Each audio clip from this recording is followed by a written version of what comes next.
Never trust a city that stops breathing all at once. On November 14th, 1941, every clock in Haven City froze at exactly 9:47 p.m. One man knew why. And now, he's dead. The thing about darkness is that it doesn't just hide what's there. It reveals what people thought they could keep buried. When the power died that Friday night, Haven City became a different place. The kind of place where a body could disappear in plain sight, where secrets walked through streets lit only by candles and fear, and where two people who had no business working together would have to trust each other just to survive until morning. Detective Vincent Mallory had seen his share of crime scenes. 15 years on the force does that to you. Makes you numb to certain things. Blood, violence, the way a person's face looks when life leaves it. But this was different. The body of Marcus Rothell sat slumped in his leather chair on the 42nd floor of the Continental Bank Tower, his eyes still open, staring at nothing. The cause of death was obvious. A single bullet wound to the chest. Clean shot. Professional. But that wasn't what bothered Vince. It was the clock on the wall behind Rothwell's desk. Stopped at 9:47 p.m. Just like every other clock in the building. Just like every clock in Haven City. The blackout had started exactly at that moment. 1 second, the city was alive with electric light and the hum of progress. The next second, nothing. Complete darkness. And somewhere in that darkness, someone had walked into Marcus Rothwell's office and put a bullet through his heart. Vince stood in the doorway, his flashlight beam cutting through the shadows. The light from the city below was minimal. Candles flickered in windows across Haven City like fireflies trapped in concrete boxes. Emergency generators kept some of the essential services running, but for the most part, the city had gone dark. And it was staying dark. Nobody could explain why. The power company claimed there was no mechanical failure, no blown transformers, no downed lines. The electricity had simply stopped flowing. Like someone had reached into the heart of the city and switched it off. Behind Vince, footsteps echoed in the marble hallway. Quick, confident steps. He knew who it was before she spoke. "Let me guess," said Veronica Vale, her voice cutting through the darkness. "You're going to tell me this is a crime scene, and I need to leave." Vince didn't turn around. "This is a crime scene, Ronnie. You need to leave." "Not a chance."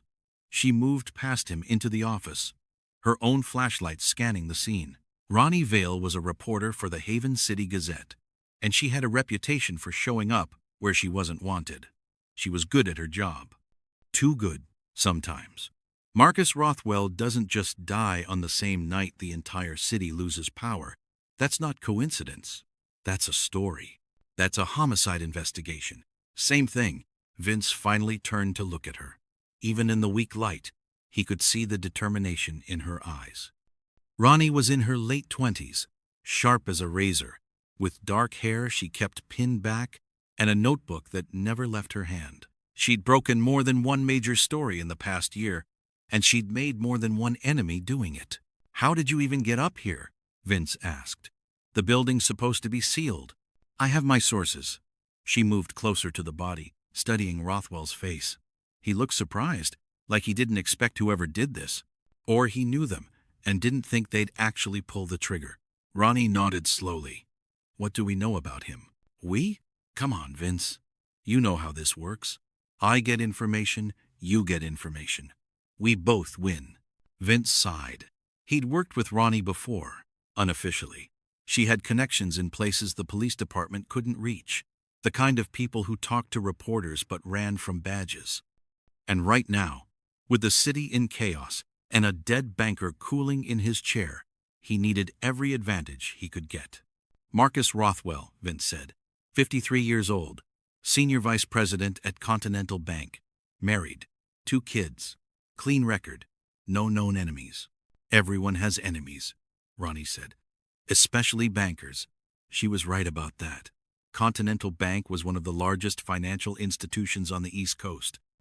They handled money for businesses, politicians, and some people who preferred to keep their wealth private, very private. Ronnie knelt beside the desk, careful not to disturb anything. Her flashlight beam caught something on the floor, a piece of paper, half hidden under the desk's shadow. "Don't touch that," Vince warned. "I'm not." But she leaned closer, reading what she could see. It's a telegram. Recent. The paper's still crisp. Vince moved beside her, angling his light. The telegram was short, just a few words typed on Western Union paper. "Reckoning comes for all thieves. Stop. The past remembers. Stop." No signature. No sender information. Just those 2 sentences, and the cold promise they carried. "Someone threatened him," Ronnie said quietly. "Or warned him." Vince stood up, his knees popping. Getting old. He was 42 now, and some days he felt twice that. Question is, warned him about what? Before Ronnie could answer, footsteps echoed down the hall again. Multiple people this time. Vince recognized the heavy tread of Officer Murphy, one of the beat cops who'd responded to the initial call. But there were other footsteps too, lighter, more measured. A man appeared in the doorway, tall, thin, wearing an expensive suit that probably cost more than Vince made in a month. He had gray hair slicked back and a face that could have been carved from granite. "Detective Mallory," the man said. His voice was smooth, controlled, the kind of voice that was used to being obeyed. "I'm afraid I'm going to have to ask you to step away from Mr. Rothell." Vince didn't move. "And you are?" "Arthur Grayson. I'm the senior partner at Grayson and Associates. We represent Continental Bank's legal interests." He glanced at Ronnie, his eyes narrowing. "And I'm certain that members of the press have no business being at a crime scene." "She's leaving," Vince said before Ronnie could argue. He shot her a look that said, "Trust me." Ronnie hesitated, then nodded. "I'll be downstairs." She squeezed past Grayson, who watched her go with obvious disapproval. Once she was gone, Grayson stepped into the office. Behind him, Murphy and another officer waited in the hall. "Mr. Grayson," Vince said carefully, "Marcus Rothell was murdered. This is a police investigation. I don't care who you represent." "Of course." Grayson's expression didn't change. "And I'm not here to interfere with your investigation, Detective. I'm here to facilitate it. Continental Bank wants to cooperate fully with the authorities. However, there are certain matters of client confidentiality that must be observed." "Client confidentiality doesn't apply to murder." "No, but it does apply to the bank's records, many of which Mr. Rothell had access to." Grayson gestured to the filing cabinets along the wall. "We can't have sensitive financial information falling into the wrong hands. I'm sure you understand." Vince understood perfectly. Grayson was here to make sure certain things didn't come to light, the kind of things that powerful people wanted to stay buried. "Those files are evidence," Vince said, "and they'll be made available to you through proper legal channels. But I must insist that they remain secured until then." Grayson pulled a folded document from his jacket. "I have a court order here, signed by Judge Whitmore, authorizing the bank to maintain custody of its confidential records during your investigation." Of course he did. Judge Whitmore was known for being friendly with the business community. Too friendly, some people said. Vince took the document, scanning it by flashlight. It was legitimate. Or at least, it looked legitimate. He'd have to verify it, but that would take time. Time that whoever killed Marcus Rothell was using to get further away. "Fine," Vince said. "The files stay sealed for now, but I need access to Rothwell's office, his personal effects, anything that might tell me who wanted him dead." "Of course. We'll provide whatever assistance we can." Grayson smiled, but it didn't reach his eyes. "I'm sure this is all just a terrible coincidence.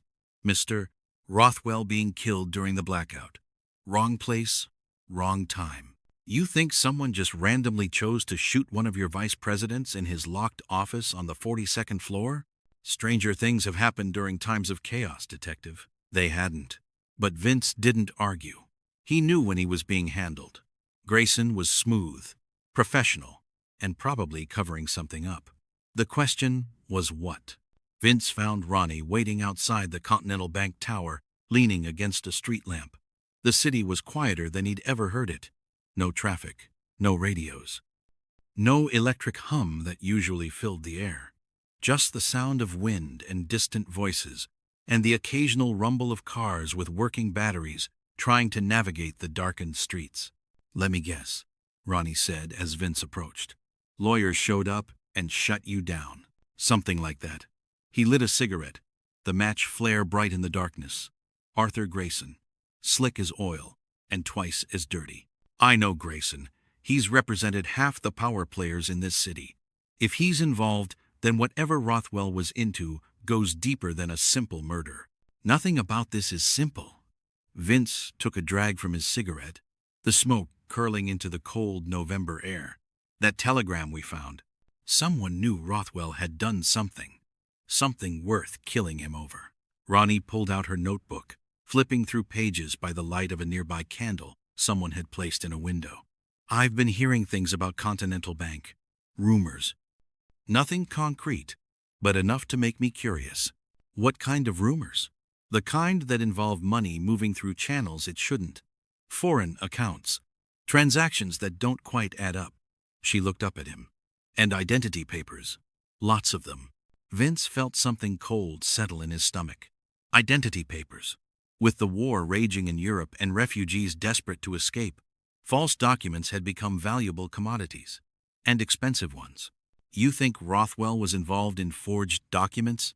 "I think Rothell had access to the kind of financial records that could hide that kind of operation.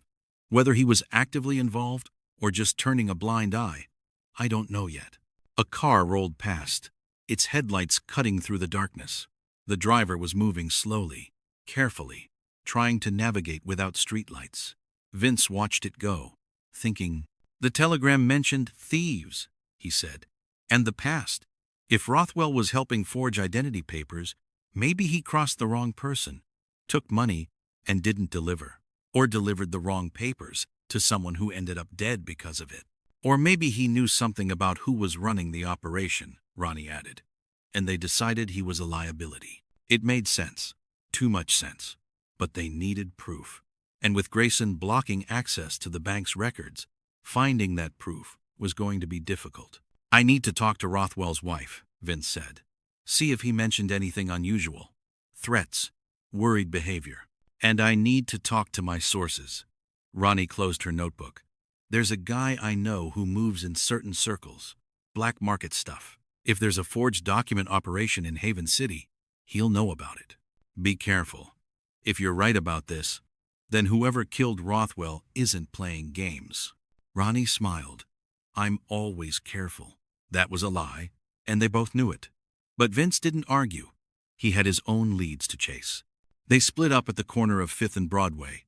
Ronnie headed east toward the warehouse district, where her less-than-legal contacts tended to congregate. Vince headed north toward the residential neighborhoods where Marcus Rothell had lived his respectable life with his respectable family. The Rothell house was in Ashwood Heights, one of the better neighborhoods in Haven City. Big houses with manicured lawns and the kind of quiet that money could buy.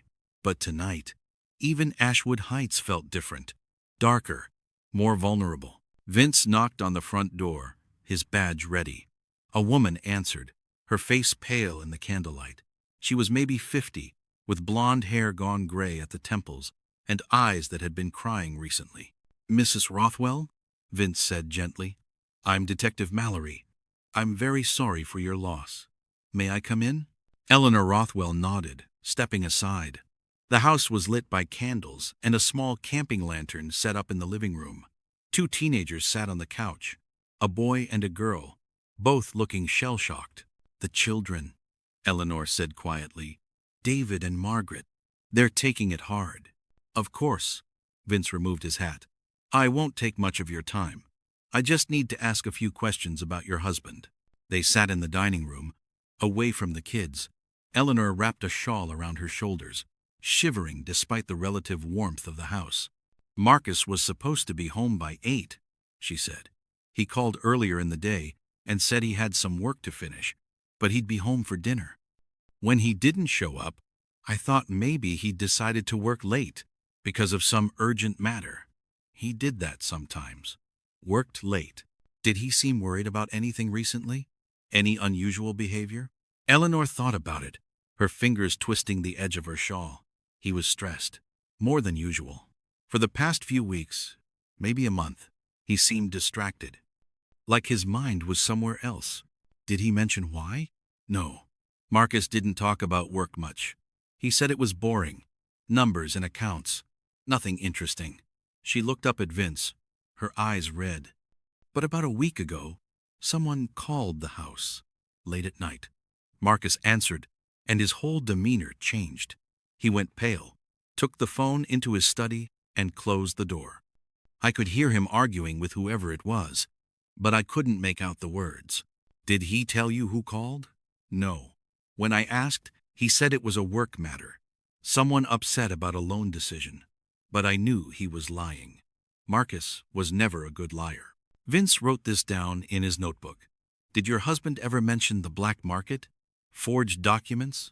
Anything like that? Eleanor's face showed genuine confusion. No. Why would he? Marcus was a banker. He dealt with legitimate business. Of course, I had to ask. Vince stood up. If you think of anything else, anything at all that seemed unusual, please contact me. Here's my number at the precinct. He handed her a card. Eleanor took it with trembling fingers. Detective, she said, as he turned to leave. Do you know who did this? Who killed my husband? Not yet. But I will find them, I promise you that. It was a promise he hoped he could keep. Outside, the city remained dark. Vince checked his watch by matchlight. Just past midnight. In a normal city, at a normal time, the streets would be alive with activity even at this hour. Night shifts, late diners, people heading home from parties or theaters. But Haven City wasn't normal tonight. The blackout had transformed it into something else. Something older. Something that remembered what cities used to be before electricity tamed them. Vince walked toward his car, parked 2 blocks away. His flashlight beam swept the sidewalk ahead of him, the shadows dancing at the edges of the light. He'd grown up in Haven City, back before it became the sprawling metropolis it was now. Back when you could still see stars at night and people knew their neighbors. That city was gone, replaced by this one. This maze of steel and concrete and secrets. His car was a 1938 Ford, battered but reliable. He climbed in, starting the engine. The battery still worked, thank God. He'd heard stories of people stranded when the blackout hit, their electric starters dying with the power grid. The drive to police headquarters took twice as long as usual. Without streetlights or traffic signals, every intersection was a gamble. Cars crawled along, drivers peering into the darkness, trying not to hit each other. Headquarters was running on emergency generators, but only partially. The main lights were off. Only essential areas were powered. The detective bullpen was lit by a combination of generator power and oil lanterns someone had found in storage. Captain Wesley was at his desk, looking 10 years older than he had that morning. Wesley was a career cop, heavy-set, with a mustache gone white, and a disposition that could be charitably described as grumpy. But he was fair, and he backed his detectives. "Mallory," Wesley said as Vince walked in, "tell me you have something on the Rothell case. Pieces. Nothing solid yet." Vince poured himself a cup of coffee from the pot someone had kept warm over a camping stove. It tasted like battery acid, but it was hot and caffeinated. "The wife says he was stressed. Received a threatening phone call about a week ago, and I found a telegram at the scene. Someone warning Rothell that the past was catching up to him." "What past?" "That's what I'm trying to figure out. But I think it has something to do with forged identity papers. Black market documents." Wesley frowned. "Continental Bank? Maybe. Or maybe Rothell was working with someone else, using his position to launder money or facilitate transactions." Vince sipped his terrible coffee. But the bank's lawyer showed up with a court order. Sealed all of Rothwell's files. Of course he did. Wesley leaned back in his chair, which creaked under his weight. This whole damn blackout. Power company still can't explain it. Engineering says there's nothing wrong with the system. It just stopped working. You think someone sabotaged it? I think the timing is awfully convenient. Rothell gets murdered the exact moment the city goes dark. Wesley pulled out a cigar, unlit. He rolled it between his fingers. A nervous habit. We've got reports coming in from all over the city. Break-ins, assaults, people taking advantage of the chaos. And here we are, running on generators and candles like it's 1880. Vince set down his coffee cup. Captain, what if the blackout wasn't random? What if someone engineered it specifically to kill Rothell? That's a hell of a theory. It's the only thing that makes sense. You'd need serious technical knowledge to take down the entire power grid without damaging anything. And you'd need a reason. Rothell must have known something. Something worth going to extreme lengths to silence him. Wesley finally lit his cigar. The match flared bright in the dim office. Then find out what he knew. And find out who wanted him quiet. Because if you're right, we're dealing with someone who has resources. The kind of resources that can turn Haven City dark. Vince nodded. He drained his coffee and headed back out into the night. Ronnie's contact lived in a basement apartment near the docks. The warehouse district was the kind of place where questions weren't asked and business was conducted in cash. During the day, it was busy with legitimate shipping and receiving. At night, it belonged to a different crowd. Vince found Ronnie waiting outside a building that had seen better days. Probably around 1910. Any luck? He asked. Maybe. She looked tense. My guy is spooked. Says there's been a lot of heat lately. Federal agents poking around, asking questions about forged documents and identity papers. Federal agents? FBI. They've been investigating a black market operation that's been bringing people into the country illegally. Refugees mostly. People desperate enough to pay anything for a chance to escape Europe. Vince felt the pieces starting to come together. And Rothell was involved. That's the theory. My contact says there's a rumor going around that Continental Bank was being used to launder money from the document operation. Tens of thousands of dollars moving through accounts. Clean money going in. Dirty money coming out. Does your contact know who's running the operation? No. He says it's compartmentalized. Nobody knows the whole picture. Just their piece of it. Ronnie glanced at the door behind her, but he mentioned a name. Someone who might have been working with Rothell. A man named Victor Kaslov. The name meant nothing to Vince. Who's Kaslov? That's what we need to find out. My contact says he's a refugee himself. Came over from Eastern Europe a few years ago. Opened a travel agency downtown. Legitimate front. But everyone knows what he really does. He arranges passage for people who can't get in through normal channels. A smuggler. An entrepreneur, if you ask him. But yes, a smuggler. Ronnie pulled her coat tighter against the cold wind coming off the water. If Rothell was helping Kaslov launder money, and if the FBI was getting close, maybe Rothell decided to turn informant, save his own skin, and Kaslov found out. Vince nodded slowly. It fits. But that doesn't explain the blackout. Why go through all that trouble? Maybe it wasn't about Rothell specifically. Maybe someone needed the city dark for another reason, and killing Rothell was just convenient timing. It was possible, but Vince's gut told him the blackout and the murder were connected. Too much coincidence otherwise. We need to talk to Kaslov, Vince said. His office is on 7th Street, above a butcher shop. Ronnie checked her watch. But at this hour, he's probably at home. He has an apartment in the Riverside district. They took Vince's car. The drive through the darkened city felt surreal, like traveling through a ghost town. Only this ghost town had 2 million people in it, all trying to figure out how to survive without electricity. The Riverside district was middle class, working people living in apartment buildings that went up fast in the 20s when the city was booming. Kaslov's building was 6 stories, red brick with fire escapes zigzagging down the face. His apartment was on the 4th floor. Vince knocked, his badge ready. No answer. He knocked again, harder this time. Victor Kaslov? Police. Open up. Still nothing. Vince looked at Ronnie. She shrugged. He tried the doorknob. It turned easily, unlocked. That was never a good sign. Vince drew his revolver, pushing the door open slowly. "Mr. Kaslov? This is the police. We're coming in." The apartment was dark, silent. Vince's flashlight swept across a small living room. Sparse furniture. Everything neat and organized. Too organized. Like nobody actually lived there. They moved through the space carefully. Kitchen empty. Bathroom empty. And then the bedroom. Viktor Kaslov lay on the bed, fully clothed, his eyes open and staring at the ceiling. A small hole in his forehead told the story. Single shot. Professional. Just like Rothell. "Damn!" Ronnie whispered. Vince holstered his gun and moved closer. Kaslov had been dead for several hours at least. The body was cool. No signs of bleeding, which meant his heart had stopped pumping almost immediately.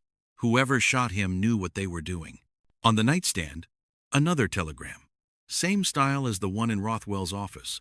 Thieves and traitors all burned together. Stop. Judgment delivered. Stop. Same killer, Ronnie said, reading over his shoulder. Same message. Vince photographed the telegram with his police camera, the flashbulb popping bright in the darkness. Someone's cleaning house, taking out everyone involved in this identity paper operation. But why? If the operation was successful, if they were making money, why kill the people running it? That was the question. And Vince didn't have an answer yet. He searched the apartment while Ronnie kept watch at the door. Kaslov had been careful. No papers lying around, no obvious evidence. But in the bedroom closet, behind a false panel, Vince found a small safe. It wasn't locked, just closed. Inside, bundles of cash, 20s and 50s, neatly stacked, maybe $5,000 worth. And beneath the cash, a stack of passports, 20, 30 of them, all blank, ready to be filled in with whatever name and photograph someone wanted. And at the bottom of the safe, a leather notebook. Vince opened it carefully. Names and dates filled the pages, handwritten in neat columns. Each entry showed a name, a date, and a dollar amount. One name appeared multiple times. Marcus Rothell. "Got something?" Vince called to Ronnie. She came over, looking at the notebook. "It's a ledger." Kaslov was keeping records of everyone he did business with, which means somewhere in here is the name of whoever else was involved in this operation. Vince flipped through the pages. Most of the names meant nothing to him, but near the back, one entry caught his eye. Arthur Grayson, the lawyer who'd shown up at Continental Bank, the one who'd sealed Rothwell's files. Next to Grayson's name, a dollar amount, $50,000, and a date from 3 months ago. "Son of a bitch," Vince said quietly. Ronnie saw it too. Grayson wasn't just representing the bank. He was part of the operation, which means he knew Rothell was involved, and he knew Kaslov. Vince closed the notebook. Question is, did he know someone was killing them? Or is he next on the list? They needed to find Grayson. Fast. But before they could leave, footsteps sounded in the hallway outside. Multiple people. Moving quick. Vince drew his gun again, positioning himself beside the door. Ronnie ducked behind the couch, her own flashlight off. The footsteps stopped, right outside the apartment. Then a voice, muffled but clear. "FBI, we have a warrant for Viktor Kaslov. Open up." Vince and Ronnie exchanged glances. FBI. Just like her contact had said. They'd been investigating the operation. "This is Detective Mallory, Haven City Police," Vince called out. "I'm inside with a witness. We're coming out. Don't shoot." He holstered his gun, hands visible. Ronnie did the same, her notebook clutched in one hand. Vince opened the door slowly. 3 men stood in the hallway, all wearing dark suits and serious expressions. The one in front held up a badge. "Special Agent Thomas Ward," he said. His voice had that flat, official tone that FBI agents seem to learn in training. "What are you doing in Kaslov's apartment, Detective?" "Investigating a murder." Vince stepped aside so Ward could see the body on the bed. "Looks like someone beat you to him." Ward moved past Vince, his 2 partners following. They cleared the apartment professionally, efficiently. When they were satisfied nobody else was there, Ward turned his attention back to Vince. How long has he been dead? Several hours. Since before the blackout. Probably. Vince kept his hands where Ward could see them.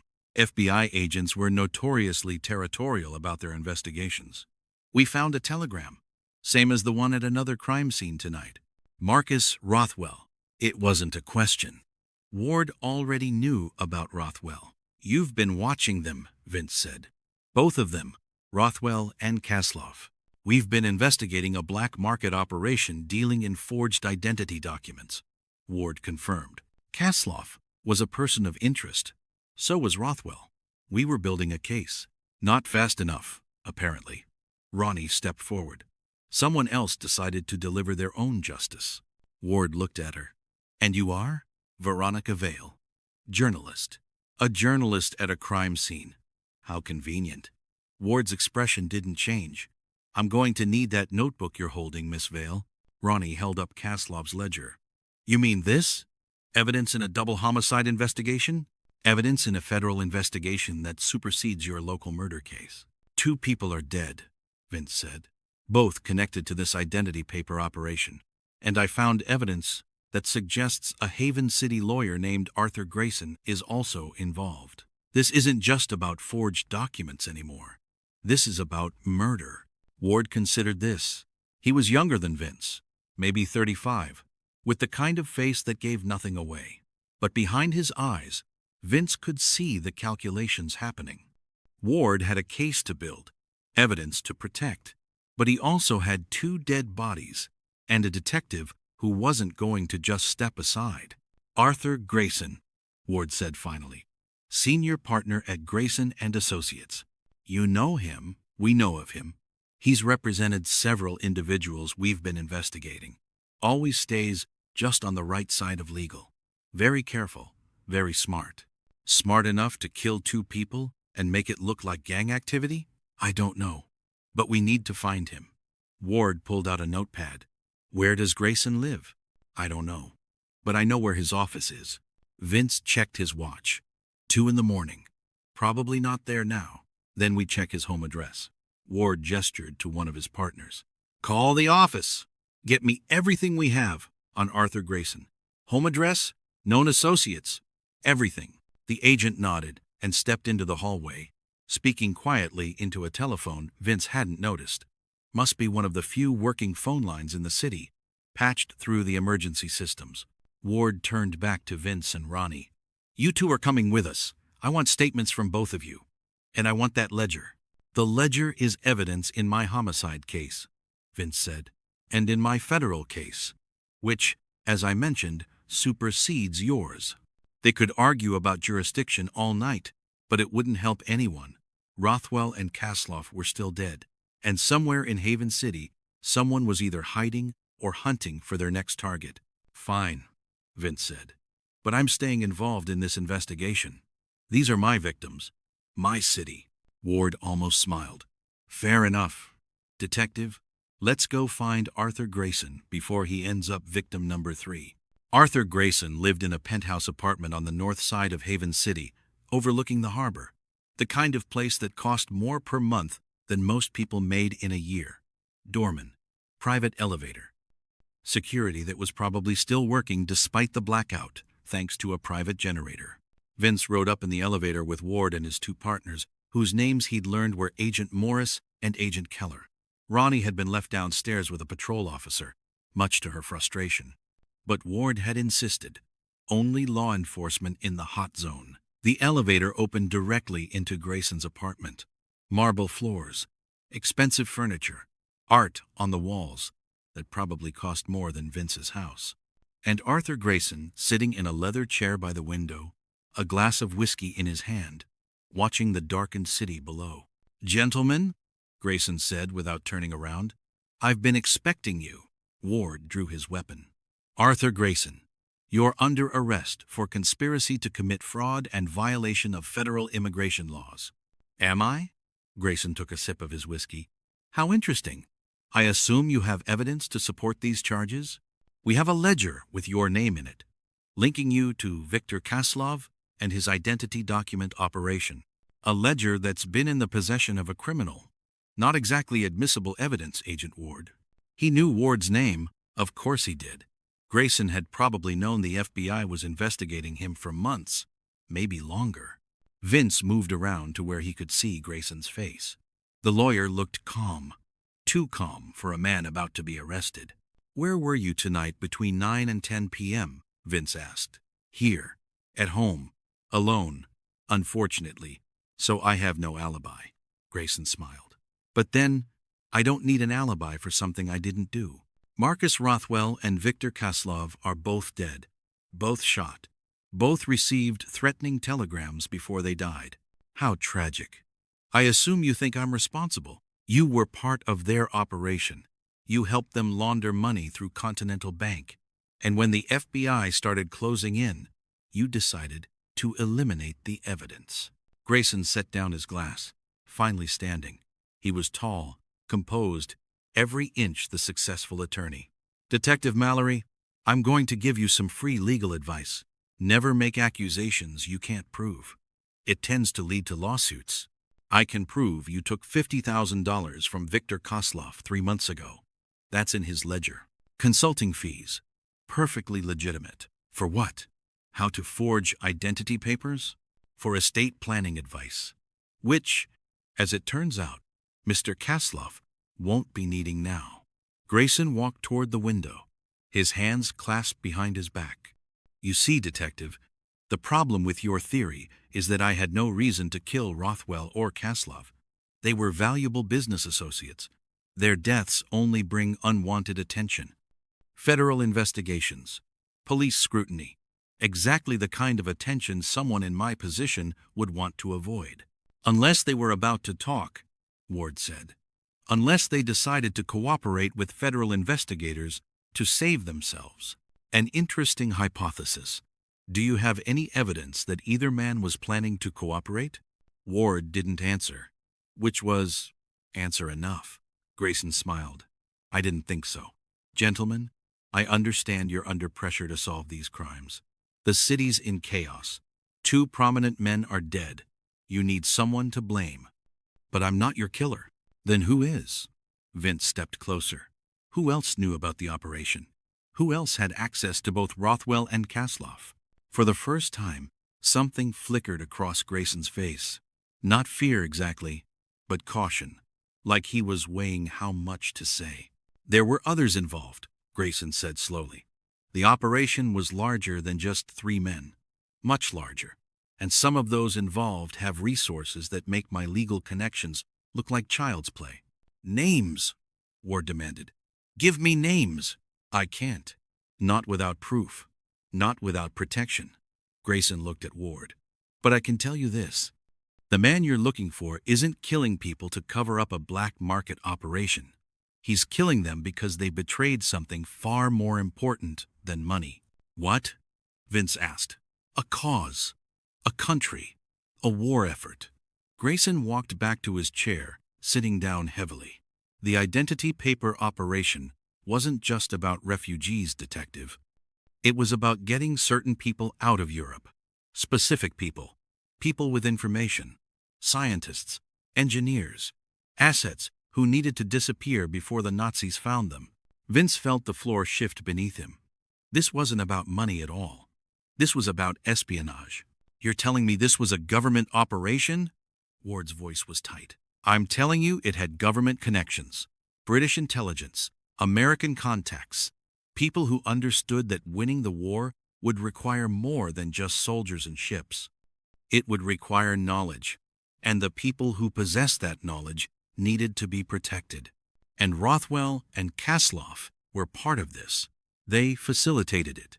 Rothell handled the financial side, making sure the money moved without attracting attention. Kaslov handled logistics, getting people across borders, through ports, into safe houses. Grayson poured himself another whiskey. And I provided legal cover, made sure nothing could be traced back to the real operators." "So what went wrong?" Vince asked. "Why are they dead? Because someone decided they were a liability, or because they tried to profit on the side. I don't know which." Grayson sipped his drink. "But about a month ago, Rothell came to me. Said he was being followed. Said someone had been asking questions about his accounts. He was scared. Did he say who was following him? No. But he mentioned that he'd kept copies of certain documents. Insurance, he called it. Proof of where the money came from and where it went. He thought it would protect him. Vince and Ward exchanged glances. Documents. Evidence. That's what someone had been looking for when they killed Rothell. Where are these documents? Ward asked. I don't know. Rothell never told me. He said it was safer that way, but he implied they were somewhere in his office at Continental Bank. His office was sealed by court order, Vince said. Your court order? Yes, to prevent anyone from accessing them, until I could retrieve them myself. Grayson looked at Vince. I wasn't trying to obstruct your investigation, Detective. I was trying to keep those documents out of the wrong hands. And did you retrieve them? No, I never had the chance. The blackout happened before I could get to the bank. Grayson set down his glass. Which means they're still there, in Rothell's office, somewhere. Ward was already moving toward the elevator. Morris, Keller, with me. We're going to Continental Bank. Now. Wait, Grayson called out. You're going to need this. He pulled a key from his pocket. Rothell's private safe. He kept it hidden behind a panel in his office. Third filing cabinet from the window. The key to the panel is taped under the bottom drawer. Vince took the key. Why didn't you mention this before? Because I didn't know if I could trust you. I still don't. Entirely. But those documents are the only thing that might stop whoever's doing this. They contain names, transactions, proof of who was really running the operation. Grayson stood up. And if the wrong person gets them, a lot of people will die. Not just criminals, not just smugglers. People who risked everything to fight against fascism. People who deserve better than to be hunted down and executed. You're coming with us, Ward said. It wasn't a request. Grayson nodded. I expected as much. They took 2 cars back to Continental Bank. Ward drove the first with Grayson in the back seat between Morris and Keller. Vince drove the second with Ronnie, who'd been filled in quickly on what they'd learned. This is bigger than we thought, Ronnie said as they navigated the dark streets. If Grayson's telling the truth, this isn't about money or black market documents. This is about wartime intelligence operations. Which means whoever's doing the killing has serious backing, Vince said. Probably government backing. But which government? Ours? The British? Or someone trying to stop the operation? That's what we need to figure out. Vince turned onto 5th Street, the Continental Bank Tower looming ahead. Even in the darkness, it was impressive. 42 stories of steel and stone, a monument to American capitalism. They parked and headed inside. The lobby was empty except for a security guard who looked half asleep. Ward flashed his badge, and the guard waved them through without argument. The elevator ride to the 42nd floor felt longer than it should. Nobody spoke. The only sound was the mechanical hum of the cables and pulleys pulling them upward. Rothell's office was exactly as Vince had left it. The body had been removed, taken to the morgue for autopsy, but the blood remained, a dark stain on the expensive carpet. Grayson went straight to the filing cabinets, third one from the window, just like he'd said. He knelt down, running his fingers under the bottom drawer until he found the key. A small panel popped open, revealing a wall safe built into the cabinet's frame. Vince inserted the key Grayson had given him. The safe opened with a soft click. Inside, a manila envelope, thick with papers.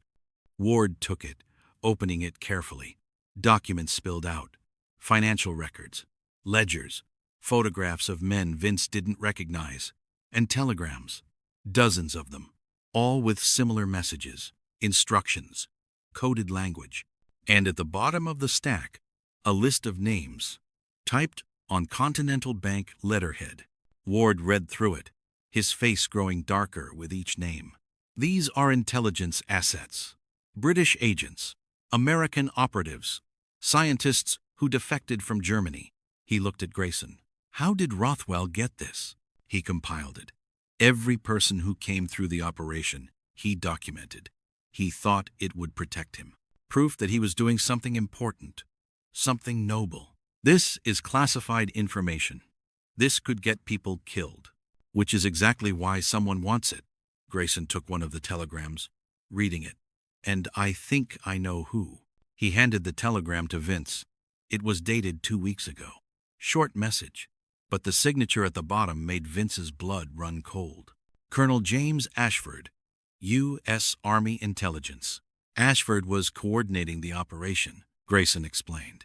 He was the American contact, the one who made sure the refugees got into the country quietly, the one who arranged for their protection. So why would he kill Rothell and Kaslov? Ronnie asked. Because the operation was compromised. Someone found out about it. Someone who wanted the assets for themselves. Grayson pulled out another document. A memo. Look at this. It's dated 3 days ago. From Army Intelligence Headquarters. It's an order to shut down the operation immediately and eliminate all documentation. Vince read the memo. It was official, stamped and signed, but something about it felt wrong. This doesn't make sense, he said. Why would the Army order the operation shut down? If these people are valuable assets, why eliminate them? Because someone wanted to steal them, Ward said quietly. He was looking at another document.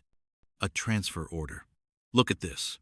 It's a request to transfer all the refugees under Ashford's protection to a new facility in New Mexico, signed by a Colonel Heinrich Mueller. Mueller's not an American name, Ronnie observed. No, it's German. Ward's face was grim. I think we've been infiltrated. Someone planted a German agent inside Army Intelligence, and that agent has been systematically taking over the refugee operation, identifying the assets, preparing to either turn them or eliminate them. And Rothell figured it out, Vince said. He saw the transfer order, realized something was wrong. Maybe he tried to warn Ashford, and Mueller found out. Grayson nodded. So he had Rothell killed, and Kaslov, anyone who knew enough to expose him. The Blackout, Ronnie said suddenly. Mueller engineered it, not to kill Rothell specifically, but to create chaos, to cover his tracks while he eliminated the evidence. It made terrible sense. A coordinated attack. Take down the power grid to throw the city into confusion. Use the darkness to eliminate targets. By the time anyone figured out what was happening, Mueller would be gone, along with all the refugees, all the assets. Where's Ashford now? Vince asked. I don't know, Grayson said. But if Mueller knows that Ashford might expose him, then Ashford's next on the list. Ward was already moving. Morris, get on the phone. I need a location on Colonel James Ashford. Army Intelligence. Priority 1. Morris ran from the office. Keller stood guard at the door, his weapon drawn. Vince looked at the documents spread across Rothell's desk. Proof of everything. The operation, the infiltration, the murders. But it would mean nothing if they couldn't stop Mueller before he finished what he'd started. The refugees, Vince said. Where are they? Where are the assets being kept? Safe houses throughout the city, Grayson replied. Apartments, hotels, scattered locations. Ashford kept them separate for security. Mueller will know where they are. He'd have to, if he's planning to transfer them, which means he's probably already moving on them. Ward grabbed the documents, stuffing them back into the envelope. We need to find Ashford. He's the only one who knows all the safe house locations. Morris came running back. Sir, I got through to Army Intelligence Headquarters. Ashford's at a facility on the east side, Old Warehouse District, Building 7 on Pier Street. That's 5 minutes from here, Vince said. Then let's move. They raced back to the cars. Vince drove with Ronnie again, following Ward's vehicle through the empty streets. The city was still dark, still quiet, but now it felt menacing. Like the shadows themselves were watching. Pier Street was deserted. The warehouses loomed like sleeping giants, their windows empty and black. Building 7 was at the end of the row, right on the waterfront. Vince could hear water lapping against the docks, the smell of oil and fish and industrial decay. This was the old part of Haven City, the part that existed before the skyscrapers and the banks. When the city was just a port, a place where ships came and went and questions weren't asked. They approached Building 7 carefully. Ward took point, his weapon drawn.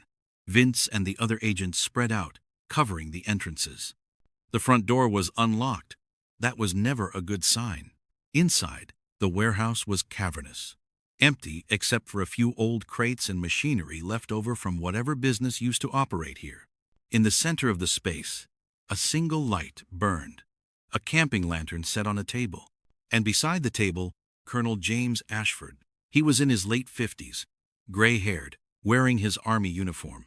He sat in a wooden chair, his hands bound behind him, blood running from a cut above his eye. Standing behind him, holding a pistol to his head, was a man in civilian clothes, tall, blond, with cold blue eyes. "Colonel Mueller, I presume," Ward said, his weapon trained on the man. Mueller smiled. "Special Agent Ward. I was wondering when you'd figure it out. Took you longer than I expected. Release Colonel Ashford. Now." "I'm afraid I can't do that. The Colonel has information I need. Locations of the remaining assets. He's been very stubborn about sharing it." Ashford looked up, his face bruised but defiant. "I won't tell you anything. Those people trusted us to protect them. Those people are tools, resources to be exploited." Mueller pressed the gun harder against Ashford's skull. "And if you won't tell me where they are, then you're useless to me." "Wait," Vince said, stepping forward. "You're not going to kill him. You need him. Just like you needed Rothell and Kaslov. I needed them until they became liabilities. Rothell was keeping records, documenting everything. He thought it would protect him. Instead, it made him dangerous. So you killed him. Engineered the blackout to cover it up. The blackout was necessary for many reasons. Creating chaos makes people easy to control, easy to manipulate." Mueller's smile widened. "Your power will be restored by morning. By then, I'll be gone, along with everyone who knew about this operation." "You can't get away," Ward said. "We have evidence, documents, proof of everything. Evidence that will take months to process. Witnesses who can be discredited. I've covered my tracks very carefully, Agent Ward. And by the time anyone acts on what you've found, I'll be back in Berlin, a hero who prevented dozens of German scientists and engineers from defecting to the enemy. They're not enemies. They're refugees, people fleeing persecution. They're traitors. And traitors deserve only one fate." Mueller cocked the hammer on his pistol. "Colonel Ashford has made his choice. Perhaps his death will inspire others to be more cooperative." "Don't do this," Ashford said quietly. "It's over, Heinrich. Even if you kill me, you can't stop what's already been set in motion. The assets are safe, beyond your reach. We'll see about that." Mueller pulled the trigger, but Ashford moved. Fast. Faster than a man his age bound to a chair should be able to move. He threw himself backward, the chair toppling, the shot missing by inches and slamming into the concrete floor. Ward fired. So did Vince. Morris and Keller opened up from their positions. Mueller dove behind the table, returning fire.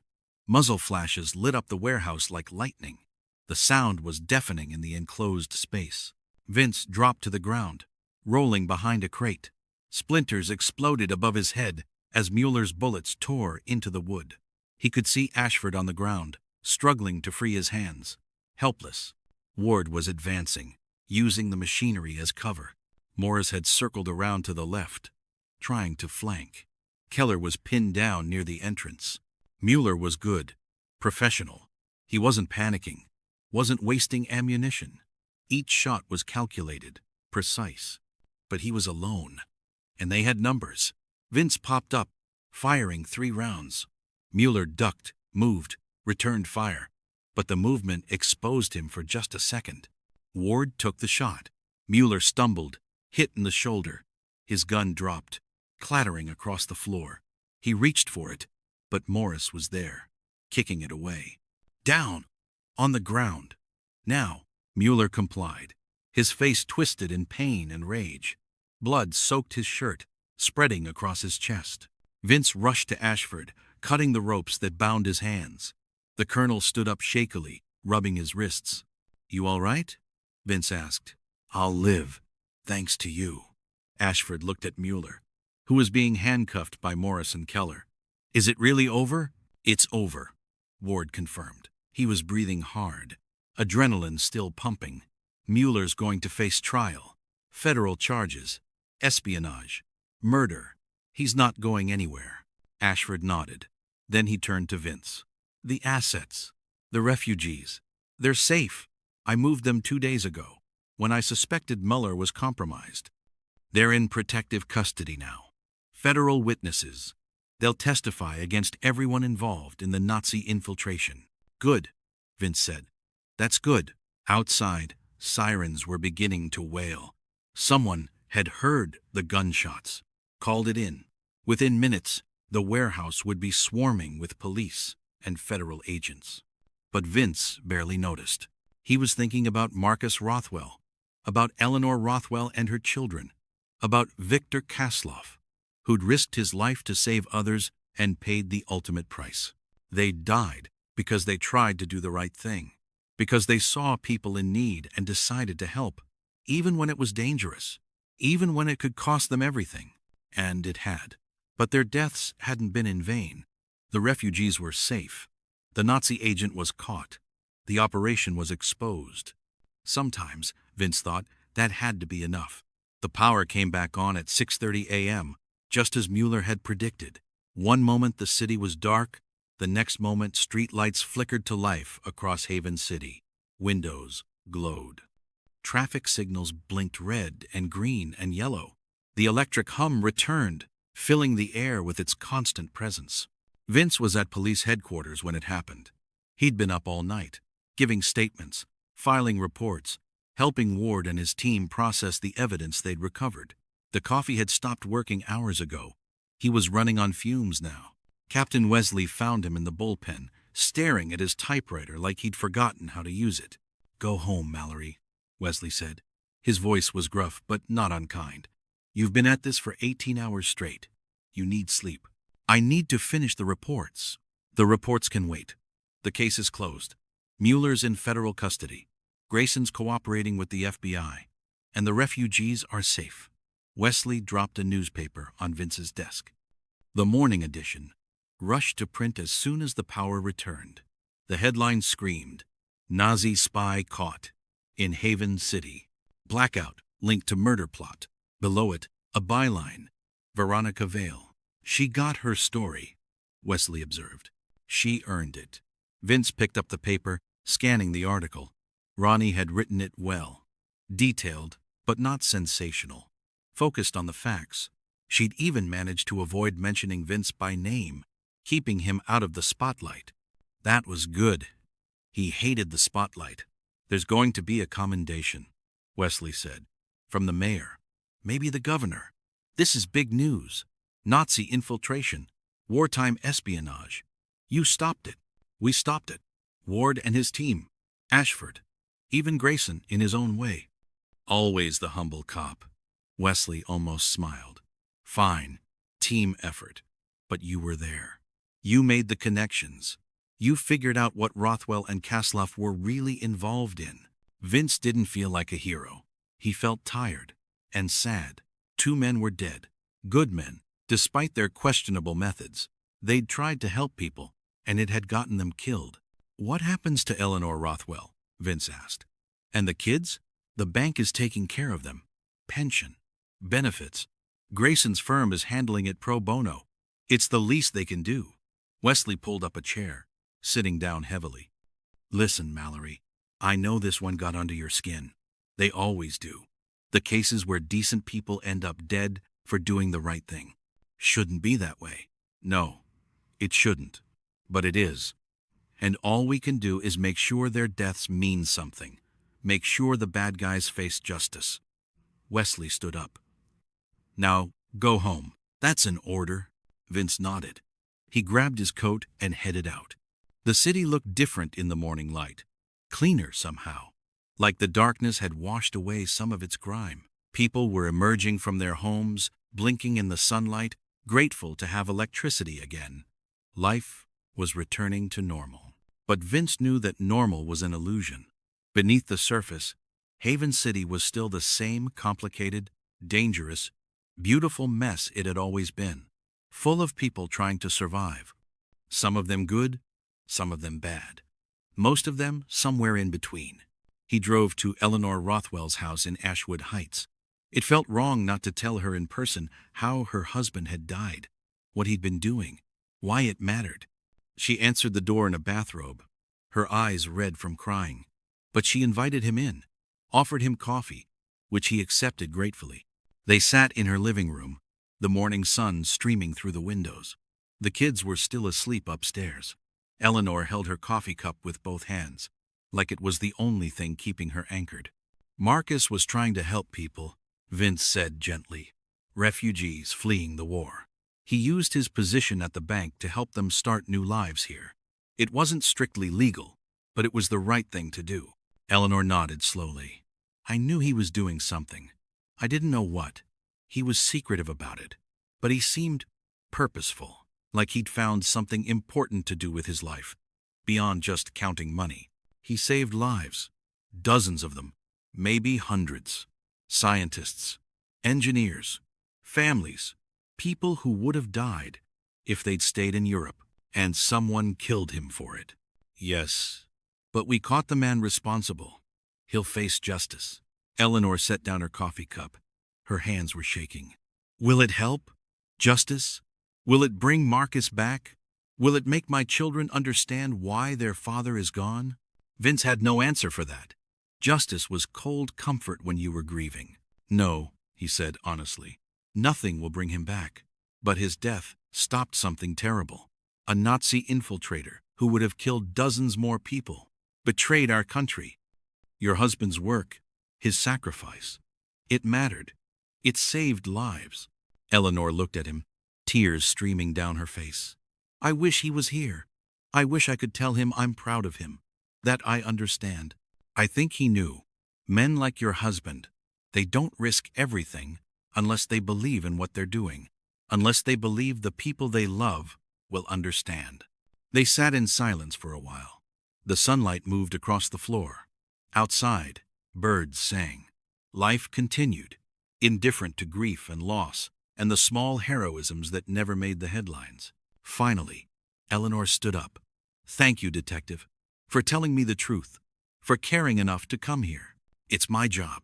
No, your job is to solve crimes. This was something else, something more. She walked him to the door. I hope you find peace, Detective Mallory. I hope we all do. Vince drove home thinking about peace, about what it meant in a world at war, in a city full of shadows and secrets, in a life spent chasing killers and cleaning up messes. He thought about Ronnie, who'd get her big story, and probably a promotion. About Ward and his team, who'd broken up a spy ring and protected national security. About Ashford, who'd risked his career to do what he thought was right. And he thought about Marcus Rothwell and Victor Kaslov, who died in the darkness, killed for trying to help people who had nowhere else to turn. Maybe that was peace, knowing you'd done something that mattered, even if it cost you everything. His apartment was small, cramped, nothing special, but it was his. He kicked off his shoes, fell onto the couch, and was asleep before his head hit the cushion. He dreamed of a city with no lights, where people moved through shadows and trust was a currency more valuable than gold, where the past was always waiting just behind the present, ready to reach out and drag you back. But in the dream, there were also stars, thousands of them, visible without the electric glow of civilization to hide them, bright and cold and beautiful, reminding him that darkness wasn't always the enemy. Sometimes it was just the absence of light, and light, like everything else, had to be earned. When Vince woke up, it was late afternoon. The sun was setting, painting Haven City in shades of gold and red. He made himself dinner, listened to the radio for news about the case. The station was calling it the Blackout murders. Sensational, but accurate enough. The phone rang. It was Ronnie. You read my article? She asked. I did. Good work. Thanks. I'm working on a follow-up. The refugee angle. Human interest stories. People who were saved by the operation. That's good. They deserve to have their stories told. Vince. Ronnie paused. What Rothell and Kaslov did, what Ashford did, it matters. Even if it was technically illegal, even if it went against the rules. Sometimes rules are less important than people. I know, do you? Because I've seen you bend the rules before, but you always seemed conflicted about it. Like you thought following orders was more important than doing what's right. Vince thought about that. Following orders keeps society functioning, keeps us from descending into chaos. But you're right. Sometimes the orders are wrong. Sometimes you have to choose between being a good cop and being a good person. And which one are you? I'm trying to be both. Doesn't always work. Ronnie laughed. No, it doesn't. But you keep trying. That's what matters. They talked for a while longer. About the case, about the city, about what came next. When they hung up, Vince felt lighter somehow. Like the weight of the past 18 hours had lifted a little. He walked to his window, looking out at Haven City. The lights were back on. The streets were full of people. Cars moved through intersections. The electric hum filled the air. Everything looked normal. But Vince knew the truth.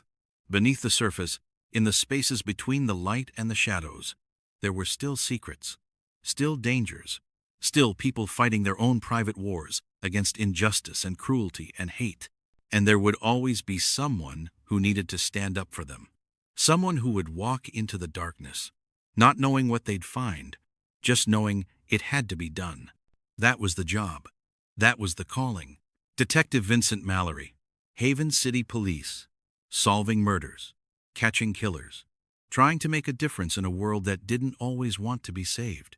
He finished his cigarette, crushed it in the ashtray, and went to bed. Tomorrow would bring new cases, new mysteries, new shadows to explore. But tonight, the city was quiet. The darkness had retreated, and somewhere out there, people who'd been saved by Marcus Rothell and Victor Kaslov were sleeping safely, building new lives, grateful for second chances they'd been given. That had to count for something. That had to matter. And in Haven City, in 1941, with the world at war and darkness always waiting, it was enough. Subscribe for more mysteries that'll keep you up at night.